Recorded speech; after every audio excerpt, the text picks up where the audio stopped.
And a British Royal Navy ship has arrived in the Gambia for a week-long visit. Those were the main news headlines, and now news in detail.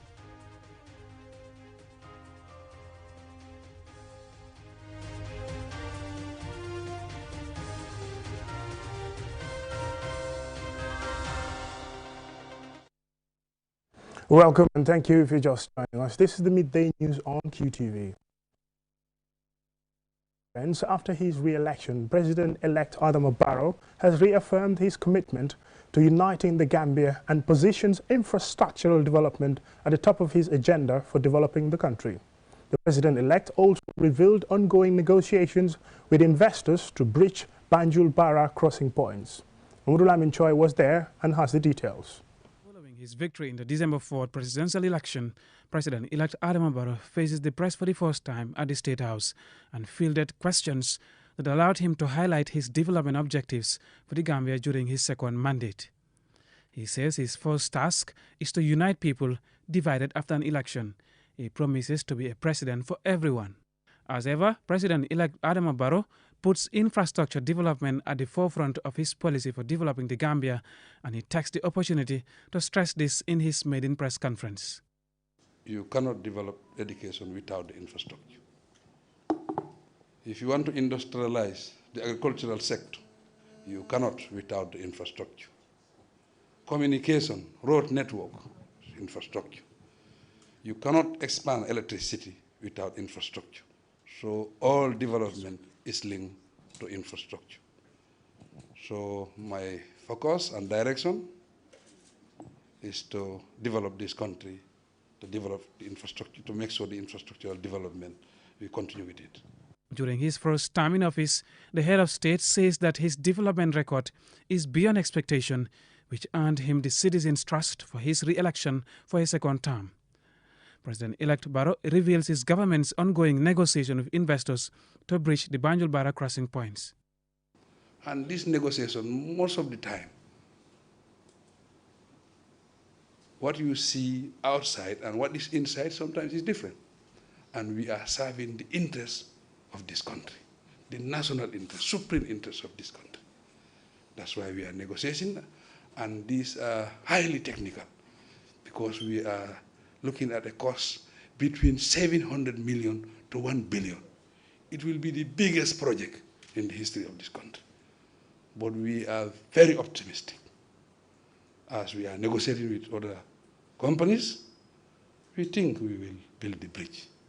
On transitional justice and constitutional reforms, President-elect Adama Barrow reassures Gambians that he will work towards delivering justice, reconciliation and reparations for victims, and that his government will deliver on a new constitution which includes presidential term limits.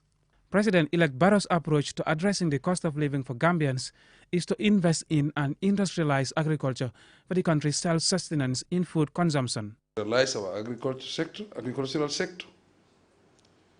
We take farming as a business so that we can produce enough to feed this country, so that we depend inwards than outside. Access to stable water and electricity are concerns for Gambians, which the President gives an assurance will soon be addressed through ongoing projects, including through the OMVG or Gambia River Basin Project. Let me encourage Gambians that maybe before end of December, we would have been connected to Jarasoma, Brikama and Jarasoma. Substations would have been connected to the OMVG. And by then, we would have gotten over 50 megawatts. That is more than 60% of our demand. So we would have stable electricity supply 24 hours. It will address the problem of electricity and water at the same time. The press conference ends after the President-elect takes questions from all journalists representing different local and international media, and ends with him thanking the press for its contributions to the development of the country. Throughout the day, congratulatory messages were sent to the President-elect from home and abroad. Among those offering congratulations were President Buhari of Nigeria, President Mr. Buhari also commended Gambians for their high sense of civility, maturity and patriotism, and assured President Barrow and all Gambians of Nigeria's commitment and partnership as they collectively work on making the country better and stronger for posterity.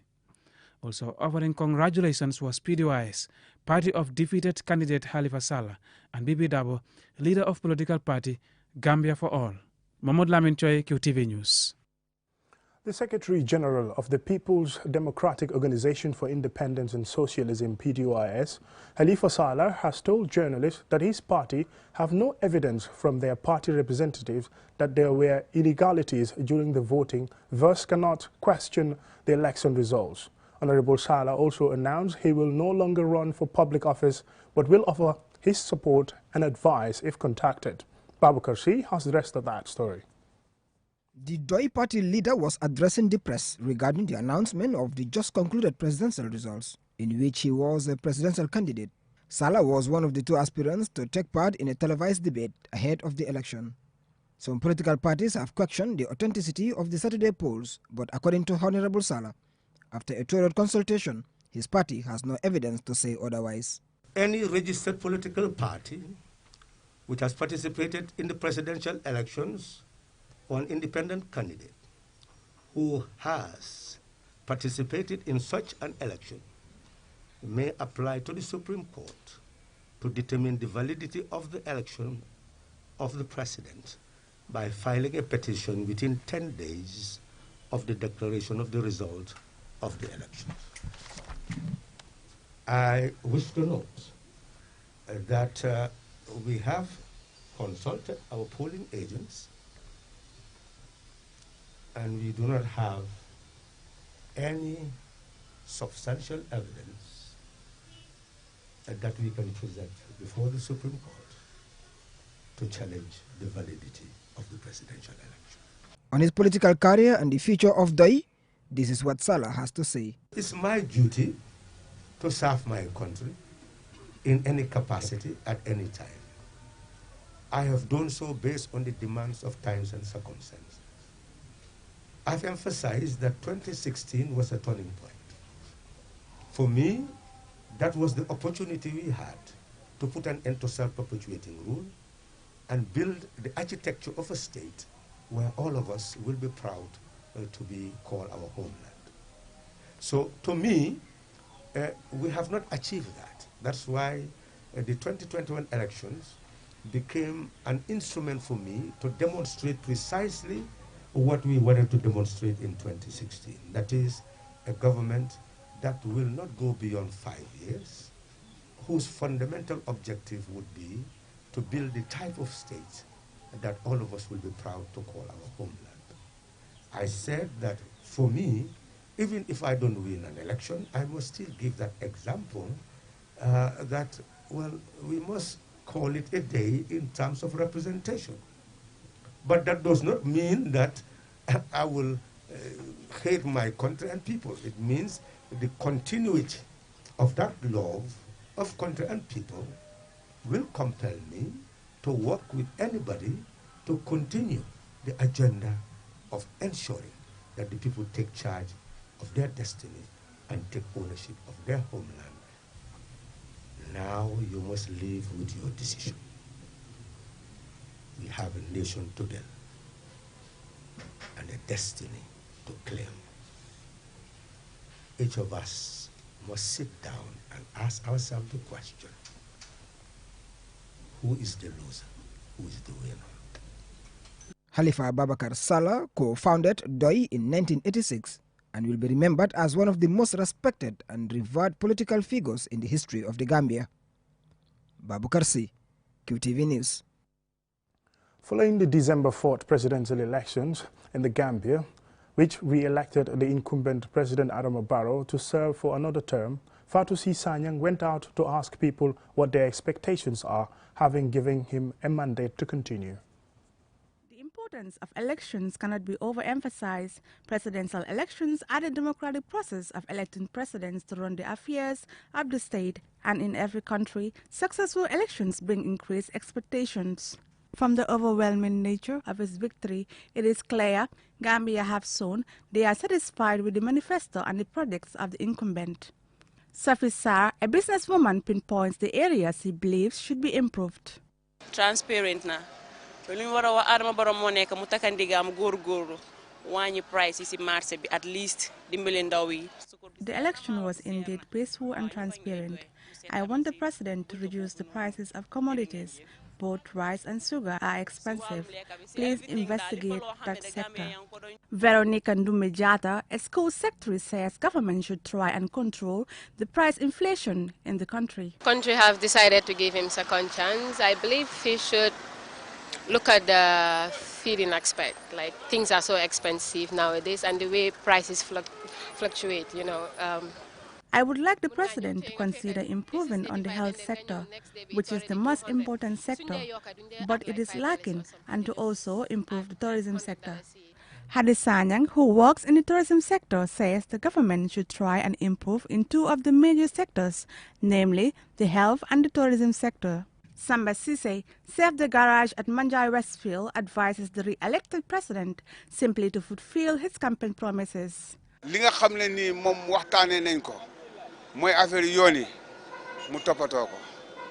What I want to advise the president is that he should fulfill his campaign promises. That is to increase the number of roads and create companies where young people can work and earn a living. Also, the youth should go and work. That's what God and the prophet want. From those we spoke to, the message for the president-elect is clear. We re-elect you because we hope you will continue to bring progress and development. For Qtv News, I am Fatou Sanyang. The report by Fatou Sanyang takes us to a commercial break, and when we return, we still have some more news stories for you. Do stay tuned.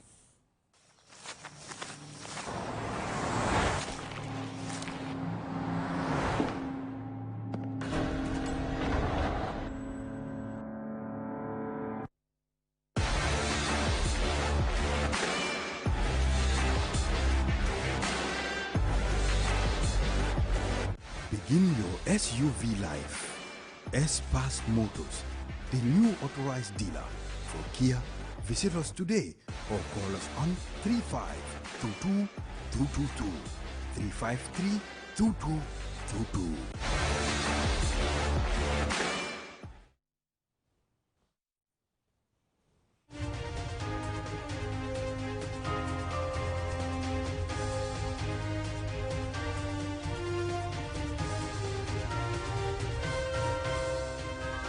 Welcome back, and thank you very much if you're just joining us. This is the midday news on QTV. His Excellency Mahamad Saleh Anadif, Special Representative of the UN Secretary General for West Africa and the Sahel, Sunday commended Gambians for the peaceful conduct of the December 4th presidential elections. He was speaking to reporters following a closed-door meeting with President-elect Adama Barrow. And Ansumane Sonyasi was there. He now reports. Accompanied to the presidency by the Minister for Foreign Affairs, Dr. Mamadou Tangara, and senior representatives of the various UN systems in the country, His Excellency Mohamed Saleh Anadif, speaking through an interpreter, says the peaceful and orderly way the December 4th presidential election was conducted reflects the true ideals of a nation he describes as a peace-loving country. Anadif, who has been in the country since last week, added that the elections have been peaceful, free and fair, adding that Gambians should be proud of the country's unique election model, which he says is the envy of many countries around the world. We've been here for the last 2 days before the elections here in solidarity, because we also support the electoral institutions in the electoral process. That's why we are here. Furthermore, he called for continuous calm, stressing the importance of maintaining peace after elections in order to ensure sustainable development, and commended all 6 candidates for conducting their campaigns peacefully. So we have interacted with the electoral bodies. We have yesterday visited some polling stations, and what the main takeaway is the way it was, the whole process was organized, and especially this very specific model of marbles and drums for the Gambia. We really encourage the Gambians to be proud of this model, and we wish the peaceful nature of all this process to continue, and in case there is any dispute, to pursue it through legal means. Meanwhile, He also advised young people to avoid the use of inflammatory remarks or provocation that could lead to violence, and went on to give assurance of the UN system's continuous support to the Gambia. Antoine Sonyase for Qtv News. Now that the much talked about election has ended peacefully, business owners who cater mainly the tourism sector are optimistic about a bumper tourist season and year. Loli M. Camara has more. The Independent Electoral Commission declared Adama Barrow of the National People's Party winner of the just concluded presidential election, and Saturday's peaceful election was also seen by many as a victory for democracy. Speaking to QTV, stakeholders in the tourism sector expressed high hopes that this year's tourist season will be a big success. Aliu Badara Sow, former Assistant Secretary General of the Gambia Press Union, said Gambians have demonstrated the peace and tranquility we are known for, adding that many of his friends are planning to visit the country soon. He had this to say about the just concluded election. And I visited a lot of polling stations. I went to the press briefing with the Observer mission, and all I saw is it was free and fair, you know, and there is no major grounds really for anybody to doubt the results of the elections. I mean, before I got to Gambia, before I left the UK, I was convinced that Adama Barrow was going to win by a landslide, based on my assumption that he is against 5 opposition candidates who are sharing the opposition vote. And whereas he's got all the pro-government vote, plus a faction of the APRC, which gave him an edge. Then when I got here, then I started doubting my judgment. And I thought, no, this is too close to call. But gauging it all, I think it was very fairly conducted. The agents signed up to these results to say they agreed to the counts. And we have a system which is unique to the world, where counting is done on the spot, and we use marbles. We don't find that anywhere in the world. You can't beat that.